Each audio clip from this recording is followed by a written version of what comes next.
So, this is Mr. Red Fox here, and I will be talking about what, in my opinion, is an RPG. Um, when something, I think, something can be called an RPG, and I'll be going over, you know, how I would define that particular genre and some of my favorite RPGs in different categorizations. So, come join me on this visual essay. We'll get to the nitty-gritty of it after the cut. All right, so we're going to define what a role-playing game is.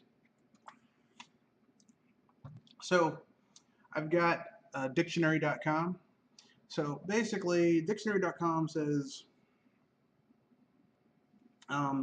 a noun, a game in which a participant adopts the roles of imaginary characters in an adventure under the direction of a game master. This is the literal definition of a role-playing game. And the British definition, British dictionary says, a game in which the players assume the roles of fantasy characters. Now this is what Technopedia defines as an RPG. What does role-playing game mean? A role-playing game, RPG, is a genre of video game where the gamer controls a fictional character or characters that undertakes a quest in an imaginary world. Defining RPGs is very challenging due to the range of hybrid genres that have RPG elements. Traditional role-playing video games shared three basic elements: a level or character statistic that could be improved over the course of the game, a menu-based combat system, a central quest that runs throughout the game as a storyline. Modern and hybrid RPGs do not necessarily have all of these elements, but usually feature one or two in combination with elements from another genre. Technopedia explains role-playing game, in quotes, RPG. Video game RPGs have their origins in the paper and pen role-playing games pioneered by Dungeons & Dragons. These are defined games with clear rules. The video game RPGs started out very similar to paper and pen games, minus the dice and the addition of animated battles, but with the turn-based menu combat intact. Since then, the genre has broadened to include action RPGs, games where battles are a real-time button-mashing affair; strategy RPGs, games where battles take place on a map and character units are deployed against opponents; adventure RPGs, games where the action elements are combined with items and special weapons the character collects along the way; online RPGs, these are multiplayer games that mix many elements and players over a shared world in what is essentially an endless RPG. The popularity of the role-playing concept, becoming someone else, somewhere else, assures that many more variations on the theme have yet to emerge.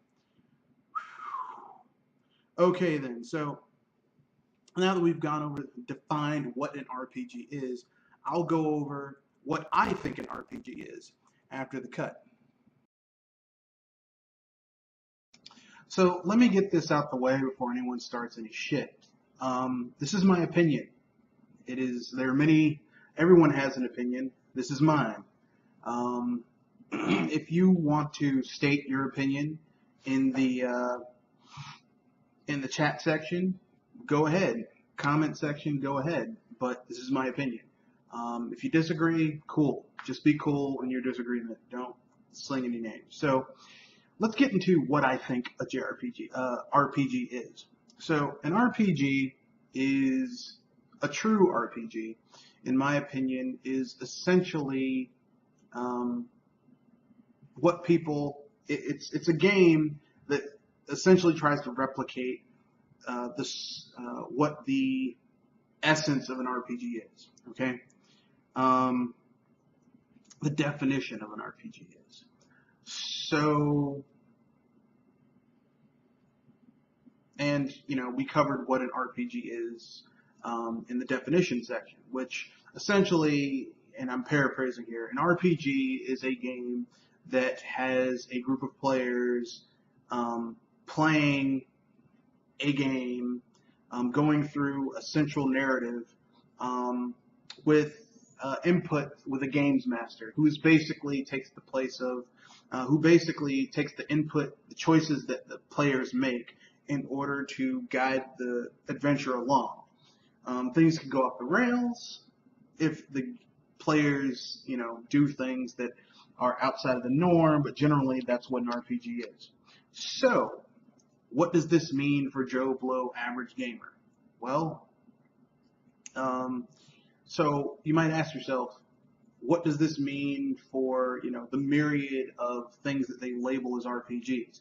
Well, I'm going to give you 4 examples of games that people label as RPGs, and I'm going to tell you, in my opinion, whether or not they are or are not. So let's get into it after the cut. So you'll constantly see people say, well, Pokemon is an RPG. Not really, no. The reason, in my opinion, Pokemon is not an RPG is because Pokemon doesn't simulate that particular definition. A party going on a quest with input from a game master, where your choices basically affect the overall game.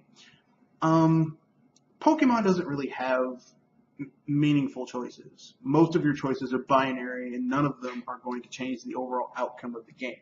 For example, whichever the 3 starters you choose doesn't really make much of a difference to the end game. Whichever of the ancient fossilized Pokemon you choose to revive is not going to really change the game. Which legendary you choose to capture isn't going to change the game. What I'm saying is that there is absolutely no there's no incentive. Nothing is ever going to change. It's the same thing over and over and over again. So your choices don't matter, and you have a set path that you have to take where there's no deviation. Not even the slightest deviation. Yeah, the story might change. You might have a different antagonist. The protagonist is always different. But there's literally no change in how those games run. And when I say no change, I don't mean the stories aren't different in different ones, different evil team trying to do whatever. I mean, there's no changes in the choices you make are not going to change the eventual outcome of whatever the story is, which is kind of like, damn, that's an F in terms of being an RPG. Now, what is Pokemon? Pokemon is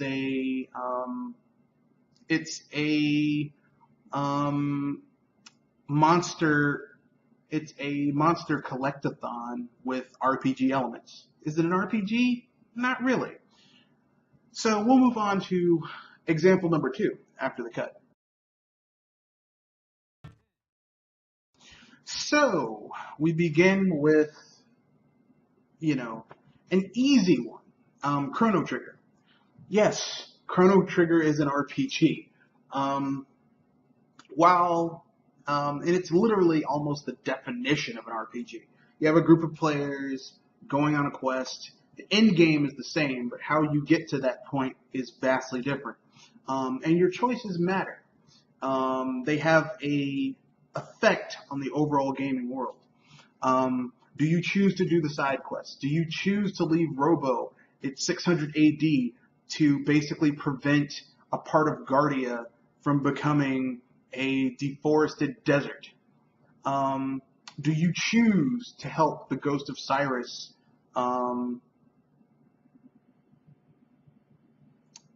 have peace?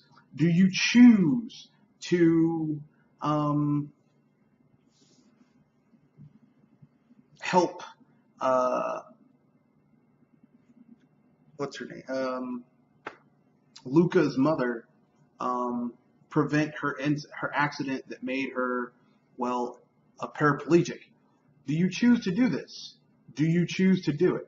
That's the wonderful thing about Chrono Trigger. It's very much an RPG.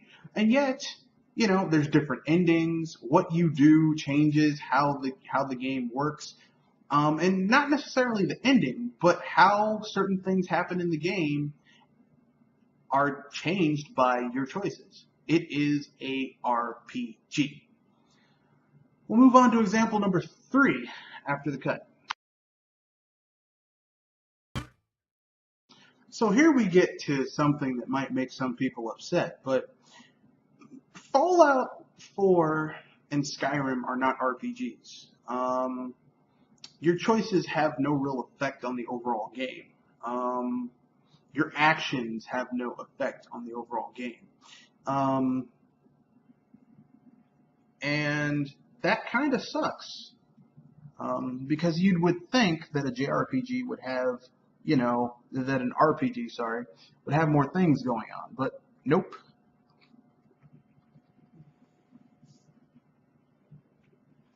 And that's pretty damn sad. So, why aren't these RPGs? Well, I'll give an example.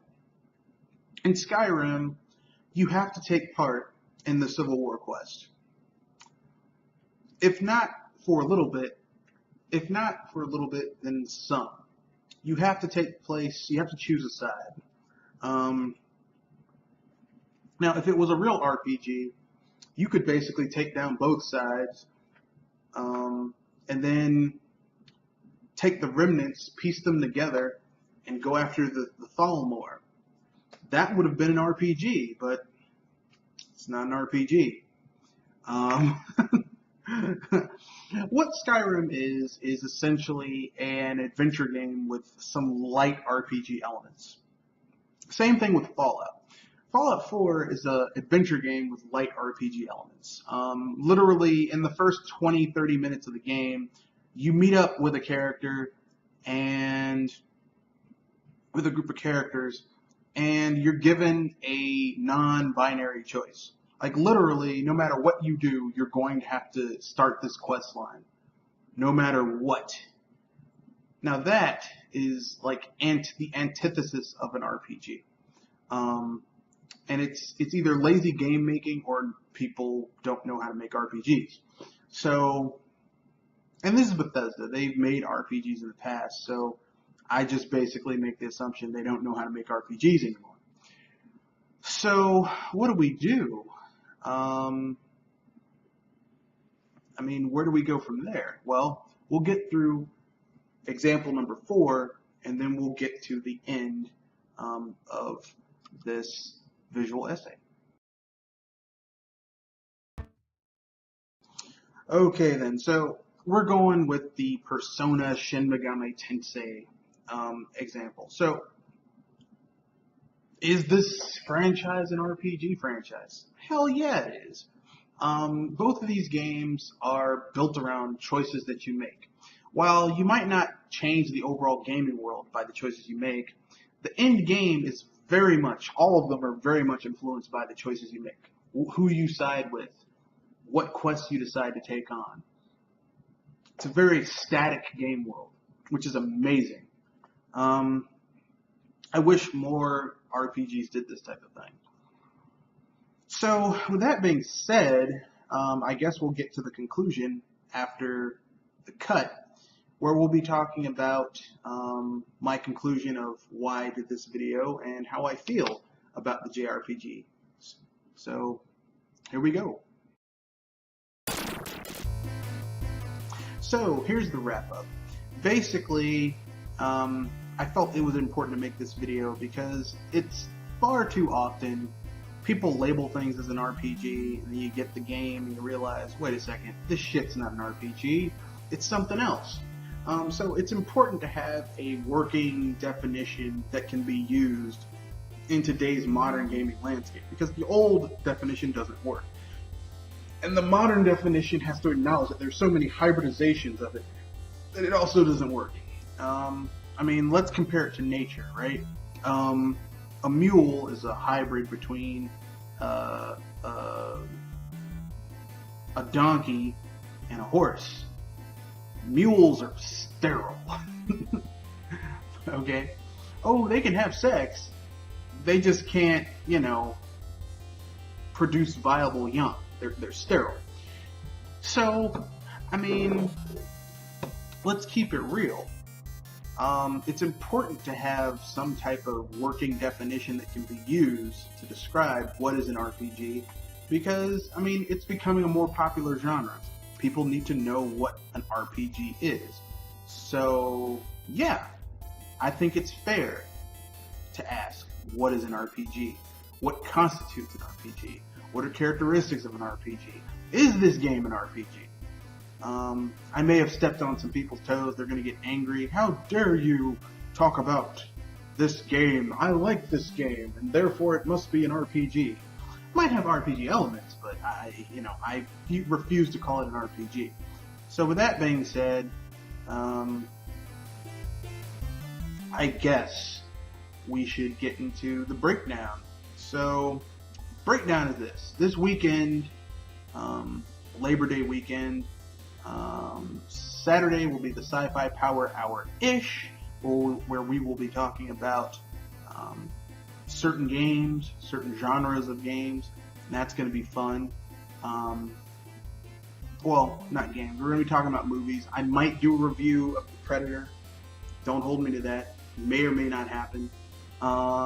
If I get a chance to watch it tomorrow, or after I finish recording this.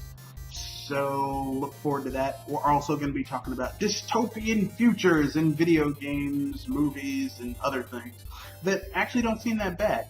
Sunday, in honor of Labor Day, we will be talking about various things we would like to see people do, or should I say, we're going to be talking about various first, second, and third-party companies that we appreciate. We appreciate the labor that they've done on the games we like. So, if you have any second, third, first-party developers / publishers, games that these people have put out that you're like, man, this game is ridiculously good, this is the time to talk about it. So, yeah. So with that being said, that's the end of the video.